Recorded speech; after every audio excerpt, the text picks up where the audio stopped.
ஜெத்குரு அப்படின்னு சொல்லிட்டு அவர் தன்னைத்தானே தான் அழைத்துக் கொள்கிறார். மக்கள் அழைக்கிறாங்களான்னு தெரியல. ஒரு மனிதனை எப்படி நீங்கள் தெய்வமாக கொண்டாடலாம் அப்படிங்கிற ஒரு இது இருக்கு. அது வந்து நம்ம மூட நம்பிக்கைன்னு சொன்னால் எங்கள் மனசை நீங்கள் புண்படுத்துறேங்கிறாங்க. நீங்கள் நல்லா பார்த்தீங்கன்னா ஈஷா வந்து என்ன சொல்லுவாங்கன்னா, இது எங்களுடைய பட்டா நிலன்னு சொல்லுவாங்க. அக்கா கமிட்டியோட கிளியரன்ஸ் வாங்கியிருக்கீங்களா இல்லையான்னு கேளுங்க. இன்னைக்கு வரைக்கும் அதை பற்றி எதுவும் பேசவே மாட்டாங்க. சாதாரண ஒரு என்க்ரோச்மெண்ட்னா உடனே ரிமூவ் பண்ணுறீங்க. பெரிய பெரிய இந்த இன்ஸ்டிடியூஷன்ஸ் தான் ஏன் ரிமூவ் பண்ண மாட்டேறீங்க? இந்த மாதிரி ஆசிரமங்கள் இதெல்லாம் எப்படி நடைபெறுது, இதை கண்காணிப்பதற்கு முறைப்படுத்துவதற்கு சட்டங்கள் இல்லைன்னு புரிஞ்சுக்கலாம். அவங்க வந்து தனியாக ஒரு கரிக்குலம் வச்சுருக்காங்க. அது ஸ்டேட் போர்டு கிடையாது, சென்ட்ரல் போர்டு கிடையாது, அது எந்த இதுலையுமே வராது. பிரச்சனை சந்திக்கக்கூடிய தைரியத்தில் தான் வளர்க்கணும்ல. அதான ஒரு ஆன்மீகத்தோட இருக்கு. பிரச்சனை பார்த்து ஓடி ஒளிங்கன்னு சொல்லி ஏதாச்சும் ஒரு ஆன்மீகம் சொல்லுதா என்ன? காட்டுக்கு அருகாமையில் வந்துட்டு அங்கே நீங்கள் பெரிய அளவுக்கு லைட்டை போட்டு சவுண்ட் மியூசிக்கை போட்டு அங்கே நீங்கள் ஆடிட்டு இருப்பீங்க. பக்கத்தில் எந்த உயிரினங்களும் மக்களை பற்றி கவலைப்பட மாட்டீங்க. அங்கே நீங்கள் குப்பையை கொண்டு வருவீங்க. ஆனால் நாங்கள் சந்தோஷமாக இருப்போம் அப்படிங்கிறது தான் அந்த கல்ச்சரை வந்து நம்ம நிச்சயமாக வந்து நம்ம வந்து கொஸ்டின் பண்ணணும். ஒரு கிரைம் நடக்குதா, அது ரிப்போர்ட் ஆகுதாங்கிறத கேள்வி. அன்லஸ் ஆர் அதர்வைஸ் அவங்க அந்த கேம்பஸ்லேருந்து வெளியே வந்து அவங்க என்ன சொல்கிறாங்கிறது முக்கியம். சிசிடிவி கொடுக்கக்கூடிய ஃபுட்டேஜஸ் கொடுக்கக்கூடிய ஈஷா அந்த 2 பேருக்கு கொண்டு வந்து அவங்க கோர்ட்டில் ப்ரொடியூஸ் பண்ணியிருக்கலாமே. நேர்களுக்கு வணக்கம். இன்று நம்ம நேர்காணலில் நம்மோடு இணைந்திருக்கிறார் பூவுலகின் வழக்கறிஞர் திரு வெற்றி செல்வன் அவர்கள். வணக்கம் சார். வணக்கம் சார். கோவை ஈஷா மையத்தை நோக்கி பலவிதமான வழக்குகள் வந்து முன்னாடி இருந்தே பதிவு பண்ணப்பட்டு இருக்கு. ஆனால் இப்போவும் ஜக்கி வாசுதேவன் மக்களால் சத்குருன்னு அழைக்கப்படக்கூடிய அவருடைய பின்னணி என்ன? முன்னாடி அவர் யாரு? ஜெத்குரு அப்படின்னு சொல்லிட்டு அவர் தன்னைத்தானே தான் அழைத்துக் கொள்கிறார். மக்கள் அழைக்கிறாங்களான்னு தெரியல. அவருடைய பின்னணி குறித்து நமக்கு போதுமான தகவல் இல்லை. ஏன்னா இப்போ எந்த ஒரு சாமியாராக இருக்கட்டும், ஆன்மீகவாதியாக இருக்கட்டும், அவருடைய ஆரிஜின் என்ன, எப்படி இதுக்குள்ள வந்தாங்க அப்படின்னு குறைஞ்சபட்சம் அவங்களுடைய சுயசரிதை அந்த மாதிரி எழுதியிருப்பாங்க. பட் இவருக்கான அந்த ஹிஸ்ட்ரிஸ் இல்லை. ஆனால் இவர் கர்நாடக மாநிலத்தை சார்ந்தவர் அப்படிங்கிறதை தாண்டி நமக்கு பரவலாக என்ன தெரியாது. அவருடைய மனைவி இங்கே அவங்களும் சேர்ந்து இங்கே வராங்க, ஆசிரமம் ஆரம்பிக்கிறாங்க, அவங்க இறந்து போயிடுறாங்க. அந்த இறப்பில் கூட அவங்க அப்பாவுக்கு அந்த ஒரு மனைவியினுடைய தந்தையாருக்கு வந்துட்டு சில சந்தேகங்கள் இருந்ததுனால சில வழக்குகள் பதிவு செய்யப்பட்டது அப்படிங்கிற மாதிரி தகவல்கள் அப்படிங்கிறதா இருக்குது. ஸோ அவரோட பர்சனல் லைஃப் பற்றி நமக்கு அதிகமான டீட்டெயில்ஸ் தெரியாது. ஆனால் அவர் தமிழகத்தை சார்ந்தவர் அல்ல அப்படிங்கிறது மட்டும் தான் தெரியும். 90களில் அவர் இந்த பக்கம் வரார், 80களில் வராரு. அப்போ தான் இந்த பகுதியில் ஆசிரமம் கட்டக்கூடிய இந்த வேலைகளை ஆரம்பிக்கிறார். ஸோ 90களிலிருந்து தான் இந்த ஈஷா யோகா மையம் அப்படிங்கிறதனுடைய அது ஆரம்பம் அப்படிங்கிறதுக்கு. அப்போ சில வார பத்திரிகைகளில் அவர் வந்து அவரை பற்றின சில நிறைய கவர் ஸ்டோரிஸ், அவருடைய ரெகுலராக அவருடைய எழுதக்கூடிய எழுத்துக்கள் இதெல்லாம் வருது. இதன் மூலமாக அவர் கொஞ்சமாக பிரபலம் அடைகிறார். 2000க்கு பின்பாக அவருடைய வளர்ச்சி என்பது ரொம்ப அதிதீவிரமான வேறு ஒரு நிலைக்கு அப்படிங்கிறது போகுது. ஸோ அவரோட பேக்ரவுண்ட் அப்படின்னு எடுத்துக்கிட்டோம் அப்படின்னா இந்த இதுதான். சரி, இப்போ கோவையில் வந்து இவ்வளோ பெரிய ஆன்மீக ஸ்தலம் வந்து அமைச்சிருக்காரு ஈஷா யோகி மையம்னு சொல்லி. இப்போ இந்த மையத்தை வந்து ஆரம்பிக்கிறதுக்கு அந்த இடம் அப்படிங்கிறது இவர் ஏற்கனவே வச்சிருந்தாரா, இல்லை அவருக்கு அந்த இடம்லாம் யார் கொடுத்தது? இன்னைக்கு வரைக்குமே அந்த கான்ட்ரவர்சி அப்படிங்கிறது இருக்குது. அடிப்படையில் 2 விதமான கருத்துக்கள் இருக்குது. இப்போ பழங்குடி சங்கத்தின் சார்பாக சென்னை உயர்நீதிமன்றத்தில் ஒரு பொதுநல வழக்கு தாக்கல் செய்யப்படுது. பழங்குடிகளினுடைய நிலங்களை வந்து இவர் அபகரித்து கொண்டார் அப்படிங்கிற ஒரு வழக்கு. அந்த வழக்கில் வந்து சமீபத்தில் தான் அதுக்கு தீர்ப்பு வந்துச்சு. அந்த தீர்ப்பு என்ன அப்படின்னு சொன்னாங்கன்னா, இந்த ஈஷா அவர்கள் சார்பாக இருக்கக்கூடிய ஆவணங்களை அவங்க வந்து ரெவன்யூ டிபார்ட்மெண்ட்டில் சமர்ப்பிக்கணும். அதாவது உண்மையிலே இது அவங்க நிலம் தானா என்பதை அவர்கள் அங்கு நிரூபிக்க வேண்டும். இதை அப்போஸ் பண்ணக்கூடியவர்கள் இல்லை, அவங்க நிலம் இல்லைன்னு சொல்லக்கூடாது, அவங்க ஆவணங்களை வந்து சமர்ப்பிக்கலாம். அதன் அடிப்படையில் இருந்து மாநில அரசாங்கம் முடிவெடுக்க வேண்டும் அப்படின்னு சொல்லிட்டாங்க. ஸோ அந்த நிலம் அப்படிங்கிறது யாருடையது அப்படிங்கிற கேள்வி இன்னொன்று இருக்குது. இரண்டாவதாக இருக்கக்கூடியது அங்கே இருக்கக்கூடிய கட்டுமானங்கள். ஏறத்தாழ 1,44,000 ஸ்கொயர் மீட்டர் அளவு பரப்பளவில் வந்து அவங்க கட்டிடங்கள் கட்டியிருக்காங்க. நிறைய கட்டிடங்கள் இருக்குது. அப்போ அந்த கட்டிடங்களுக்கு வந்து இப்போ இது மலை சார்ந்து இருக்கக்கூடிய பகுதி. வெள்ளங்கிரி தாலுக்காவில் இவங்க கட்டியிருக்காங்க இல்லைங்களா, அந்த கோயம்புத்தூர் டிஸ்ட்ரிக்டில். அந்த வெள்ளங்கிரி தாலுக்கா பொறுத்த வரைக்கும் அது ஹில் ஏரியா அப்படிங்கிற நிலப்பகுதியில் வருது. இப்போ இதை வந்து ஒழுங்குபடுத்துவதற்கு தனியான ஒரு சட்டம் இருக்குது. ஹில் ஏரியா கன்சர்வேட்டிவ் அத்தாரிட்டின்னு ஒரு அத்தாரிட்டி இருக்காங்க. அதாவது டிஸ்ட்ரிக்ட் கலெக்டரோட தலைமையில் இருக்கக்கூடிய ஒரு குழு இருக்கும். அந்த குழு மலை சார்ந்து இருக்கக்கூடிய பகுதியில் எந்த விதமான கட்டுமானங்கள் கட்டுவதாக இருந்தாலும் அவங்களோட அனுமதியை வாங்கணும். எப்படி நீங்கள் சென்னையில் வீடு கட்டினா சிஎம்டியோட அனுமதி வாங்கணும் இல்லைங்களா, அதே மாதிரி தான் அது. ஸோ அப்போ அந்த ஹக்கா கமிட்டி இந்த HAC சொல்லக்கூடிய அந்த ஹக்கா கமிட்டியினுடைய எந்த விதமான முன் அனுமதி இல்லாமல் இந்த எல்லா கட்டிடங்களும் இருக்குது. ஸோ அப்போ இதை வந்து 2011ஆம் ஆண்டு இதை பார்த்து அங்கே இருக்கக்கூடிய ஃபாரஸ்ட் ஆஃபீஸர்ஸ், ஏன்னா இது வலசைப்பாறை, யானைகள் வந்து போகின்ற ஒரு இடமாக இருக்கின்றது. அப்போது யானைகள் வருகின்ற இந்த வனம் சார்ந்து இருக்கக்கூடிய பகுதியில் இப்படியான நிறைய கட்டுமானங்கள் வருவது அப்படிங்கிறது ஹியூமன் அனிமல் கான்ஃப்ளிக்டை வந்து அதிகரிக்கும், இந்த பாதிப்பு இருக்கும் அப்படிங்கிற வகையில் அப்போ இருந்த DFO district forest officer Thirunavukkarasu IAFS என்ன பண்ணுறாரு, சீஃப் கன்சர்வேட்டர் ஆஃப் ஃபாரஸ்ட்டுக்கு ஒரு லெட்டர் அட்ரஸ் பண்ணுறாரு. இந்த மாதிரி ஈஷா யோக மையம் இங்கே சட்டத்துக்கு புறம்பாக நிறைய கட்டிடங்கள் கட்டிட்டு இருக்காங்க, இதனால நிறைய ஹியூமன் அனிமல் கான்ஃப்ளிக்ட் வருது, ஸோ இதை வந்து தடுத்து நிறுத்தப்பட வேண்டும்னு அவர் லெட்டர் அனுப்புகிறார். சார் அதே மாதிரி இப்போ நீங்கள் சொல்லப்போ எலிஃபென்ட் காரிடர்ஸை வந்து அவர் வந்து ஆக்கிரமித்து அந்த இடத்துல வந்து ஈஷா யோகி மையத்தை வந்து பல கட்டடங்கள் வந்து கட்டுறாருன்னு நிறைய குற்றச்சாட்டுகள் அது மாதிரி வந்துச்சு. ஆனால் அது எல்லாமே அது எதுவுமே கிடையாது, அது எல்லாமே தவறான ஒரு தரவு, இந்த தவறான ஒரு செய்தியை பரப்புறதுனால ஈஷா யோகி மையத்துக்கு வந்து இந்த மாதிரியான தவறான ஒரு பிம்பம் வந்து கிரியேட் ஆகுது, இதுக்கான எந்த ஒரு ஆதாரமும் இல்லை அப்படின்னு சொல்லி அவரே வந்து அதை கிளியர் பண்ணியிருக்கிறார் இல்லையா? இல்லை அதுதான் சொல்கிறேன். நான் சொல்லக்கூடியது இது டிஎஃப்ஓனுடைய லெட்டர் இருக்குது, அதிகாரப்பூர்வமாக இருக்குது, கோர்ட் ஆவணங்களில் இருக்குது. அவர் லெட்டர் எழுதுறாரு, இங்கே வந்து சட்டத்துக்கு புறம்பாக இந்த கட்டிடங்கள் கட்டப்படுகின்றன, அன்ஆத்தரைஸ் கன்ஸ்ட்ரக்ஷன் அப்படிங்கிற வார்த்தையை வந்து அவர் வந்து பயன்படுத்துகிறாங்க. இது எலிஃபெண்ட் கார்டர் அப்படிங்கிற வார்த்தையை வந்து அவர் வந்து பயன்படுத்துகிறார். சீஃப் கன்சர்வேட்டர் ஆஃப் ஃபாரஸ்ட் வந்து அந்த கம்ப்ளைண்ட்டை வந்து அவர் ரெவன்யூ அத்தாரிட்டிஸ் ஃபார்வர்ட் பண்ணுறாங்க. அதனால அவங்க வந்து லாக் அண்ட் சீல் நோட்டீஸ் அனுப்புகிறாங்க, விசாரணை கூப்பிடுறாங்க, அதுக்கு இவங்க போகவே இல்லை, அதனால அது இடிப்பதற்கான உத்தரவு பண்ணுறாங்க. நான் சொல்லி இதெல்லாம் 2013, இது எதுவுமே அவங்க ஈஷா மறுக்கல.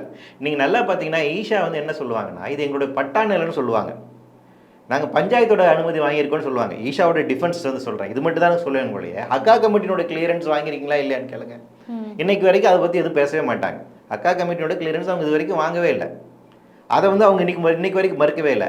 அந்த கட்டிடங்களை இடிப்பதற்கான உத்தரவு பிறப்பிக்கப்பட்டிருக்குள்ளதான்னு கேட்டிங்கன்னா அதை அவங்க மறுக்கவே இல்லை. டெமாலிஷன் நோட்டீஸ் இருக்குது, டெமாலிஷன் ஆர்டர் இருக்குது, அந்த டவுன் அண்ட் கண்ட்ரி பிளானிங் ஆக்டில் அந்த கட்டிடங்களை இடிப்பதற்கான உத்தரவு இன்னைக்கு வரைக்கும் இருக்குது, அதையும் அவர்கள் மறுக்கவில்லை. அதுக்கு மேலே நாங்கள் ரிவ்யூ ஃபைல் பண்ணியிருக்கோங்கிறது அவங்களுடைய டிஃபென்ஸு. என்ரோல்மெண்ட் கிளியரன்ஸ் அவங்க வாங்கவே இல்லை அப்படின்னு நம்ம வந்து சொன்னோம். ஆமாம் நாங்கள் வாங்கவே இல்லைன்னு அப்புறம் அப்ளிகேஷன் போட்டாங்க. அப்புறம் உயர்நீதிமன்றத்துக்கு போயிட்டு எங்களுக்கு என்ரோல்மெண்ட் கிளியரன்ஸே வாங்க வேண்டியதில்லை, சட்டம் திருத்தப்பட்டுள்ளது அப்படின்னு சொல்லி தான் உயர்நீதிமன்றத்தில் வெளியே வந்தாங்க.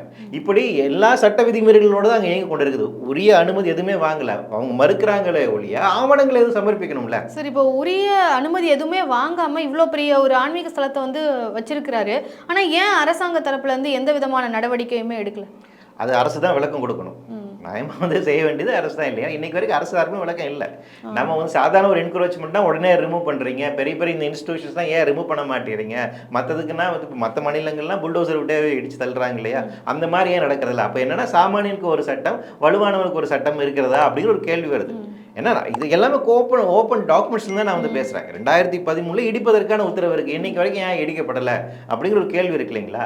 இது வந்து அரசியல் ரீதியாக நம்ம அரசிடம் கேட்க வேண்டிய கேள்வி. ஏன் அது நீங்கள் ஆனால் ஒரு விஷயம் யோசிக்கலாம், பிரதமர் வந்துட்டு போன ஒரு இடம், வைஸ் பிரசிடென்ட் வந்துட்டு போன இடம், அதை வந்து நம்ம லோக்கல் அத்தாரிட்டிஸ் ரெவன்யூ அத்தாரிட்டிஸ் போய் இடிப்பாங்களா? அந்த அளவுக்கு இங்கே ரூல் ஆஃப் லாவை வந்து என்ஃபோர்ஸ் பண்ணுவாங்களா அப்படிங்கிற ஒரு கேள்வி இருக்குது. அது முழுக்க இது வந்து அரசியல் பலத்தின் காரணமாக தான் இது நடைபெறுது அப்படின்னு தான் நம்ம புரிஞ்சுக்கணும். சார், இப்போ இந்த வழக்கு, இப்போ பேராசிரியர் காமராஜ் அவர்கள் போட்ட வழக்கு, அவருடைய 2 பெண்களும் வந்து அங்கே துறவிகளாக இருக்காங்க. இப்போ வந்து அவங்க துறவியாக போனதை தாண்டி உண்மையாகவே துறவு தான் போயிருக்காங்களா? அங்கே அவருடைய பாதுகாப்பு வந்து கொஸ்டின் மார்க் வந்து பெரிய ஒரு கேள்விக்குறியாக ஆயிடுச்சு அப்படிங்கிறது தான் அவருடைய பெரிய கவலையாக இருக்குது. ஸோ இப்போ பல வருடங்களாக போடப்பட்டு இப்போ அந்த கேஸ் வந்து வீரியமடைகிறதுக்கு காரணம் என்ன? இந்த பெஞ்சு தான், இந்த ஹைகோர்ட்டு, இந்த ஜட்ஜஸ் வந்து இதில் சென்சிட்டிவாக இருக்காங்க அப்படின்னா. ஏன்னா இந்த மாதிரி முன்னாடி நாங்கள் ஒரு வழக்கு தாக்கல் செஞ்சுருந்தோம். குழந்தைகள் வந்து இந்த ஒரு பாட்டி வந்தாங்க, அவங்களோட பேர பிள்ளைங்க அங்கே இருக்கிறாங்க அப்படிங்கிறவங்கன்னா, அப்போ உயர்நீதிமன்றம் எப்படி சொல்லிச்சு அப்படின்னு பார்த்தீங்கன்னா, பெற்றவங்களுடைய சப்போர்ட்டில் தான் இருக்காங்க, அவங்களுக்கு வந்து அந்த டிசிஷன் இருக்குது, அங்கே ஸ்கூலில் போய் சேர்க்கலாம் அப்படிங்கிறது. இது வந்து ஹேபிஸ் கார்பஸ், அதாவது வந்துட்டு அவருடைய விருப்பத்தின் அடிப்படையில் அவங்க இருக்கும்போது இதில் வந்து என்டர்டெயின் ஒன்றும் பண்ண முடியாது. ஆனால் அவங்க விருப்பம் இல்லாமல் அல்லது அவங்களை ஃபோர்ஸ் பண்ணி அவங்கள வேறு விதமாக இல்லீகலாக அங்கே வச்சிருக்கிறாங்க அப்படின்னா நிச்சயமாக கோர்ட் வந்து இன்டர்ஃபியர் பண்ணலாம், அதுக்கான ஸ்கோப் இருக்குது. ஸோ அதை தான் இவங்க எக்ஸாமின் பண்ண போகிறாங்க. அடுத்தடுத்த கட்ட நடவடிக்கைகளில் அவங்க என்ன மாதிரி அவங்க இருக்காங்க, விருப்பப்பட்டு இருக்கிறாங்களா இல்லையாங்கிறதா. இவங்களுடைய ஆர்குமெண்ட் என்னென்னா, ஒரு பிரெயின் வாஷிங் பண்ணப்பட்டு மூளை செலவு செய்யப்பட்டு அந்த நிலைமையில் அவங்க இருக்கிறாங்க. நம்ம ஃபுட்டில் வந்து ஏதோ கலக்கப்பட்டு அவங்களுக்கு எதையுமே யோசிக்கிற தன்மையே இல்லாமல் ஆக்குறாங்க அப்படின்லாம் வந்து இது எல்லாம் இது எல்லாமே விசாரணைக்கு உட்படுத்த வேண்டிய விஷயம். இது எல்லாமே நம்ம ரொம்ப ப்ரீஜுடிஷியஸான விஷயம். இதுக்கான எந்த ஆவணங்களும் நமக்கிட்ட இல்லை, நம்ம அதனால் அதை பற்றி பேச முடியாது. இதில் வந்து நாம் எப்படி புரிஞ்சுக்கலாம்னா, இந்த மாதிரி ஆசிரமங்கள், இந்த மாதிரி மடங்கள் இதெல்லாம் எப்படி நடைபெறுது, இதை கண்காணிப்பதற்கு முறைப்படுத்துவதற்கு சட்டங்கள் இல்லைன்னு புரிஞ்சுக்கலாம். இப்போ வெளிப்புறங்களில் இருக்கக்கூடிய ஒரு சட்டம் உள்ள செல்லுபடி ஆகுதாங்கிற கேள்வி வந்து நம்ம வந்து போகலாம். இப்போ அங்கே நிறைய ஸ்கூல் நடத்துகிறாங்க. ஒரு ஸ்கூலில் நீங்கள் வாங்கினா எவ்வளோ அனுமதி வாங்கினா எவ்வளோ ப்ராசஸ் இருக்குது, அந்த ஸ்கூல் டீச்சர்ஸ் எப்படி இருக்கணுங்கிறது எப்படி இருக்குது, எப்படி ரெக்ரூட்மெண்ட் பண்ணணுங்கிறது இருக்குல்ல. ஈஷா நடத்தக்கூடிய ஸ்கூலுக்கு அப்படி எந்த மாதிரி கைட்லைன்ஸ் அவங்க பின்பற்றுறது இல்லை. ஏன் அப்படின்னா, நாங்கள் இந்த சிலபஸ்குள்ளே நாங்கள் வரல, உங்கள் கரிக்குலமே கிடையாது, எங்கள் தனி கரிக்குலம்னு சொல்கிறாங்க. இப்போ அவங்க வந்து தனியாக ஒரு கரிக்குலம் வச்சுருக்காங்க, அது ஸ்டேட் போர்டு கிடையாது, சென்ட்ரல் போர்டு கிடையாது, அது எந்த இதுலையுமே வராது. அவர்கள் நாங்கள் விருப்பப்பட்டதை குழந்தைகளுக்கு சொல்லிக் கொடுக்குறோம். விருப்பப்பட்டவங்க செய்யலான்னு இப்போ அங்கே கண்காணிப்பதற்கு இந்த அமைப்பு இல்லை. என்ன மாதிரி டீச்சர்ஸ் அவங்க பயன்படுத்துகிறாங்க, குழந்தைகளுக்கு அங்கே எப்படி பயிற்றுவிக்கிறாங்க, குழந்தைகள் அங்கே வந்து அப்யூஸ் செய்யப்பட்டால் அதை ப்ரிவென்ட் பண்ணுவதற்கு என்ன மெக்கானிசம் இருக்குது, ஒரு டொமஸ்டிக் வயலன்ஸ் நடந்தால் அதை தடுப்பதற்கு என்ன மெக்கானிசம் இருக்குது என்கின்ற இப்போ தற்போது இருக்கக்கூடிய சட்ட ரீதியாக இருக்குல்ல, போஸ்கோ ஆக்ட் இருக்குது, நமக்கு டொமஸ்டிக் வயலன்ஸ் ஆக்ட், இந்த மாதிரி நிறைய சட்டங்கள் இருக்குது. இவற்றையெல்லாம் நடைமுறைப்படுத்துவது அந்த பகுதியில் இந்த மாதிரி விதிப்பு நடக்கின்ற போது அதை நடைமுறைப்படுத்த என்ன சாத்தியக்கூறு இருக்குன்னா கிடையாது. அது வந்து ஒரு என்ன சொல்கிறது, ரொம்ப ஒரு இரும்பு போட்டு அடைக்கப்பட்ட ஒரு இரும்பு திரைக்கு பின்னாடி இருக்கக்கூடிய ஒரு தனி உலகமாக இருக்குது. அதுதான் இதில் இருக்கக்கூடிய உள்ள சிக்கல். இன்னைக்கு சிக்கலை எப்படி புரிந்து கொள்ள வேண்டும் என்றால், பிற பகுதியில் இருக்கக்கூடிய சட்டங்கள் ஏன் இங்கே உள்ள வந்துட்டு நடைமுறைப்படுத்தப்படல, இங்கே பின்பற்றப்படல, இங்கே விதிமுறைகள் இருக்குதா இல்லையா அப்படிங்கிறது தான். அவங்க விருப்பப்பட்டு அங்கே இருக்கிறாங்க அப்படின்னா அது என்ன கம்பல்ஷனில் இருக்கிறாங்களா இல்லை, இது எப்படி தெரிந்து கொள்வது, இது எப்படி அனாலிசிஸ் பண்ணுது அப்படிங்கிற ஒரு கேள்வி இருக்குது. அப்போ இந்த டிரான்ஸ்பரன்சி இல்லைங்கிறது அடிப்படையான பிரச்சனை. அப்போ டிரான்ஸ்பரண்டாக இருக்கக்கூடிய இந்த சட்டத்திட்டங்களுக்கு உட்பட்டு தான் இவங்க இயங்குறாங்க அப்படிங்கிற வரைக்கும் கோர்ட் வந்து போகலாம். அப்போ கோர்ட் என்ன சொல்ல, எந்த இடத்துல இன்டர்ஃபியர் பண்ண முடியும் அப்படின்னு வந்து பார்த்தீங்கன்னா, இங்கே நீங்கள் ஒரு ஸ்கூல் நடத்துறீங்க அப்படின்னா அதுக்கான முறையாக இருக்கக்கூடிய ரெகுலேஷன்ஸ் நீங்கள் ஸ்ட்ரிக்டாக ஃபாலோ பண்ணுறீங்களா, இங்கே இவ்வளோ மக்கள் இருக்கிறாங்க அப்படின்னா இதற்கான முறையான கட்டுமானங்கள் இருக்குதா, இங்குக்கான வேஸ்ட் மேனேஜ்மெண்ட்டுக்கான சட்டங்களை நீங்கள் வச்சிருக்கீங்களா, இங்கே இருக்கக்கூடிய அளவுக்கு எவ்வளோ டொனேஷன் கொடுக்குறாங்க அதை நீங்கள் முறையாக பராமரிக்கிறீங்களா, அதுக்கான டிரான்ஸ்பரன்சி வெளிப்படைத்தன்மையான ஆமாம், இந்த இன்டர்ஃபரன்ஸ் தான் பண்ணுங்க. அப்போ சட்டத்தின் ஆட்சியை நீங்கள் நிலைநாட்டுவதற்கான வேலைகளை நீதிமன்றம் அப்படி செய்ய முடியும். அது தனி மனிதன் சுதந்திரம் அப்படிங்கிற இந்த ரெண்டுத்துக்குமான இடையில வந்து நீங்க பார்க்க வேண்டியது அதுதான் இவங்க அட்வான்டேஜ் எடுத்துக்கிறாங்க. சரி, இப்போ சத்குரு வந்து சொல்றது பார்த்தீங்கன்னா கிட்டத்தட்ட 9,000 மில்லியன் வாலண்டியர்ஸ் வந்து ஆல் ஓவர் த வேர்ல்டு வந்து இந்த பணியில் வந்து இருக்கிறாங்க. இதுக்கு எல்லாமே வந்து எல்லாருக்கும் ஒரு ப்ராப்ளம்ஸ் இருக்குது. அந்த ப்ராப்ளம்ஸ்க்கு சொல்யூஷன் வந்து நீங்கள் யாரும் தரப்போகிறது இல்லை, நான் தான் கொடுக்குறேன், அதுக்கான சொல்யூஷன் என்கிட்ட இருக்குது, நான் உங்களுக்கு ஹெல்ப் பண்ணுறேன்னு சொல்கிறேன். ஆனால் நீங்கள் யார் ஹெல்ப் பண்ணுறதுக்குன்னு தான் நீங்கள் என்கிட்ட கொஸ்டின் கேட்குறீங்க அப்படின்னு அவருடைய வாதமாக இருக்குது. ஸோ இதை எப்படி பார்க்குறீங்க சார்? இதை எப்படி சொல்யூஷன்ங்கிறது அவர் சொல்கிறது வந்து எப்படி இருக்குது? அவர் எந்த சொல்யூஷன் சொல்கிறாருங்கிறதுன்னு புரியல. அவர் சொல்யூஷன் அப்படின்னு சொல்கிறது வந்துட்டு, நீங்கள் உங்கள் சொத்து சுகம் இதெல்லாத்தையும் எங்களுக்கு எழுதி வச்சுட்டு நீங்கள் உங்கள் வேலையை விட்டுட்டு இங்கே வந்துட்டு நீங்கள் வந்து ஒரு சாமியாராக வந்து வாங்க அப்படிங்கிறத அவர் சொல்யூஷனாக சொல்கிறாங்க. அதுதான் வந்துட்டு இருக்கு. அது அவங்க விருப்பத்தின் பேரில் போகிறது அப்படிங்கிறது நமக்கு வந்து பிரச்சனை இல்லை. ஆனால் என்ன அப்படின்னா, அது உண்மையான சொல்யூஷன்ஸாக இல்லையா, இது ஆன்மீகமாக இல்லைங்கிறது தனியாக விவாதிக்கப்பட வேண்டியது. ஆனால் சட்ட ரீதியாக இதுக்கான வரைமுறைகள் என்ன, எந்த அளவுக்கு நீங்கள் போக முடியும் அப்படிங்கிறது ஒன்று இருக்குது. இவரோட பண்பற்றக்கூடிய இந்த விஷயங்கள் எல்லாமே இதுக்கெல்லாம் பின்னாடி எந்த மாதிரி இருக்குதுன்னு பார்த்தீங்கன்னா, நீங்கள் ஓஷோ தான் எடுத்துக்கணும். ஓஷோ தான் இந்த மாடலை வந்து ஃபஸ்ட் எவால்வ் பண்ணது.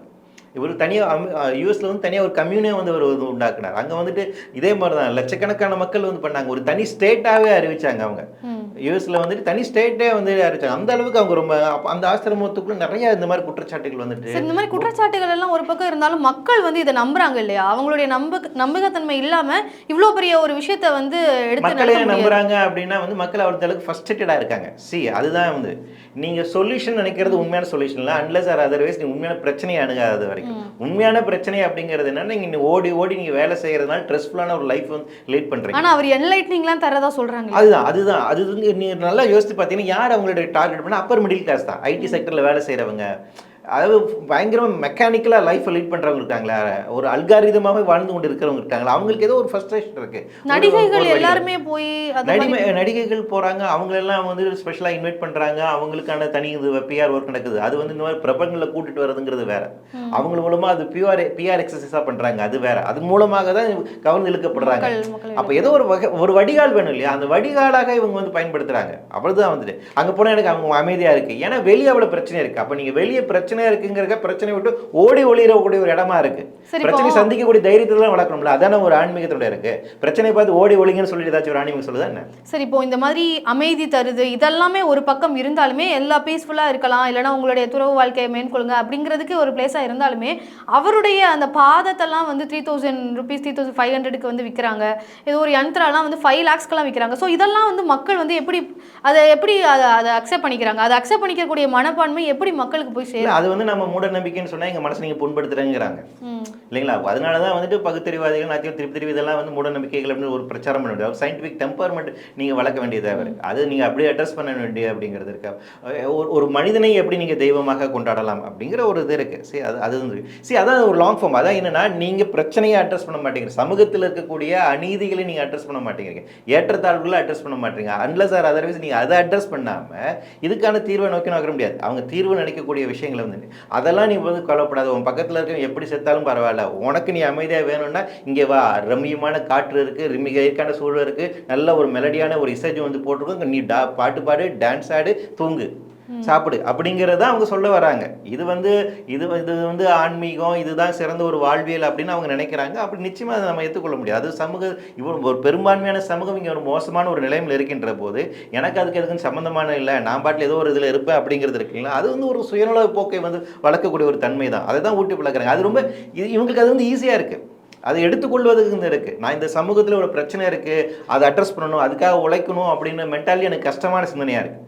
ஆனால் அது அப்படி இல்லை, நான் எனக்கான பிரச்சனை இருக்க, எனக்கு ஃப்ரஸ்ட்ரேஷன் இருக்கக்கூடாது, எனக்கு ஸ்ட்ரெஸ்ஃபுல்லான ஒரு லைஃப் இருக்கக்கூடாது, எனக்கு ஒரு நிம்மதி அப்படிங்கிறது வேணும் அப்படிங்கிறதுக்காக காட்டுக்கு அருகாமையில் வந்துட்டு அங்கே நீங்கள் பெரிய அளவுக்கு லைட்டை போட்டு சவுண்ட் மியூசிக்கை போட்டு அங்கே நீங்கள் ஆடிட்டு இருப்பீங்க, பக்கத்தில் எந்த உயிரினங்களும் மக்களை பற்றி கவலைப்பட மாட்டீங்க, அங்கே நீங்கள் குப்பையை கொண்டு வருவீங்க, ஆனால் நாங்கள் சந்தோஷமாக இருப்போம் அப்படிங்கிறது தான் அது வளர்க்குறாங்க. அந்த கல்ச்சரை வந்து நம்ம நிச்சயமாக வந்து நம்ம வந்து கொஸ்டின் பண்ணணும். சரி, இப்போ சிவராத்திரி அன்னைக்கு வந்து அந்த ஒரு பெரிய ஒரு ஃபங்க்ஷன் மாதிரி அங்கே ஒரு செலிப்ரேட் பண்ணுறாங்க இல்லையா, அந்த அந்த நைட் வந்து அங்கே போதை பொருள் வந்து அங்கே இருக்கிறதா வந்து பல குற்றச்சாட்டுகள் இருக்கு. உண்மையாவே அதெல்லாம் இருக்குதா சார்? இல்லை இதெல்லாம் போனது இல்லை, அதனால எனக்கு வந்து இதை பற்றி தெரியல.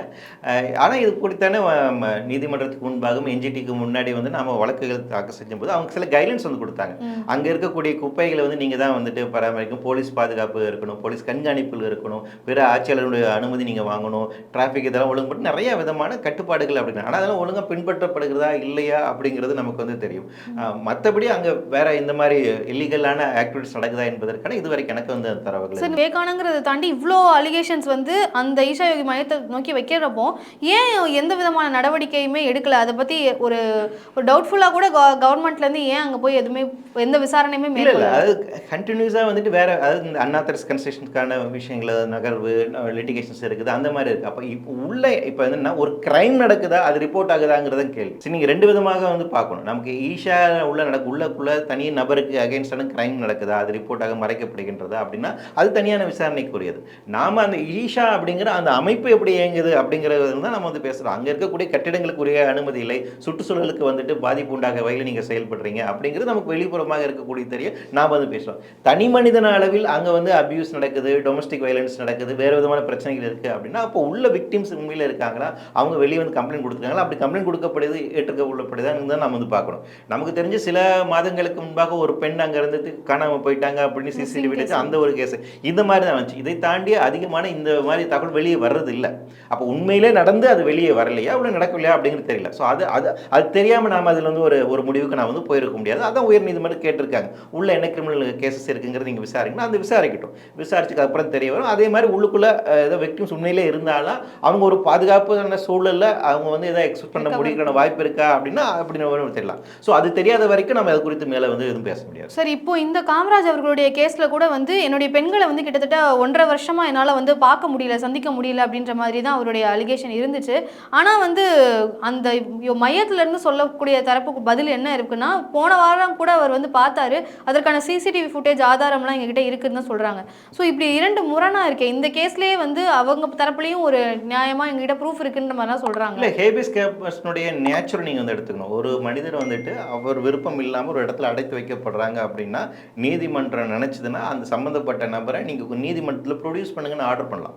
ப்ரொடியூஸ் பண்ண வச்சு அப்புறம் அவங்க நேரடியாக நீதிமன்றம் விசாரிப்பாங்க அவங்க கிட்ட அந்த பர்சனல் நபரை. நீங்கள் உங்கள் விருப்பப்பட்டு தான் இருக்கீங்களா, கம்பல்ஷனில் இருக்கீங்களா, இல்லை உங்களை யாராச்சும் கட்டாயப்படுத்தி இருக்கிறாங்களோ அவங்க கேட்பாங்க. கேட்டு அறிஞ்சது அதுக்கப்புறம் அவங்கள வந்து நீங்கள் விருப்பப்பட்ட இடத்துக்கு அனுமதிக்க வேணாம், இல்லை அங்கேயே போகலாம் அப்படின்னு அது உத்தரவிடுவதற்கான அதிகாரம் நீதிமன்றத்துக்கு இருக்குது. ஸோ இந்த அடுத்த ப்ராசஸில் நமக்கு அது வந்து தெரிய வரும். ஸோ இப்போ இவங்க வந்து பார்த்துட்டு போயிட்டாங்க அப்படிங்கிறதுலாம் இல்லை. ஈவன் பார்த்துட்டு போயிருக்கும் போது கூட அவங்க என்ன நிலைமையில் இருந்திருக்காங்கன்னு தெரியாது. அன்லஸ் ஆர் அதர்வைஸ் அவங்க அந்த கேம்பஸ்லேருந்து வெளியே வந்து அவங்க என்ன சொல்கிறாங்கிறது முக்கியம். ஸோ ஈஷா அந்த சிசிடிவி கொடுக்கக்கூடிய ஃபுட்டேஜஸ் கொடுக்கக்கூடிய ஈஷா அந்த 2 பேருக்கு கொண்டு வந்து அவங்க கோர்ட்டில் ப்ரொடியூஸ் பண்ணிருக்கலாமே. இந்த பாருங்க இவங்க தான் இருக்காங்க, நீங்களே கேட்டுக்கோங்க. ப்ரொடியூஸ் பண்ணி தான் வந்து நாங்கள் எங்களோட விருப்பத்தில் தான் இருக்கோம் அப்படின்ற மாதிரி தானே அவங்க சொல்லியிருக்கிறாங்க பெண்கள். அதான் அப்படி அதுதான் பிரெயின் வாஷ் பண்ணப்பட்டிருக்க விஷயம் அப்படிங்கிறது இருக்கு இல்லைங்களா வந்துட்டு. அப்போ அது அங்கே என்ன நடக்குது அப்படிங்கிறத நீதிமன்றம் தெரிஞ்சுக்கொள்ள விரும்புகிறாங்க. ஸோ அப்போ அது அவங்க உள்ளே போய் விசாரிச்சுட்டு வரணும் அப்படிங்கிறது பார்க்குறாங்க. ஸோ அதில் அடிப்படையில் வந்து மேற்கொண்டு என்ன பண்ணுறாங்க அப்படிங்கிறது நம்ம பார்க்கலாம். சார், ஈஷா யோகி மையத்தை குறித்து பல விதமான கேள்விகளுக்கு எங்ககிட்ட பதில்களை பகிர்ந்துகிட்டதுக்கு ரொம்ப நன்றி சார். நன்றி.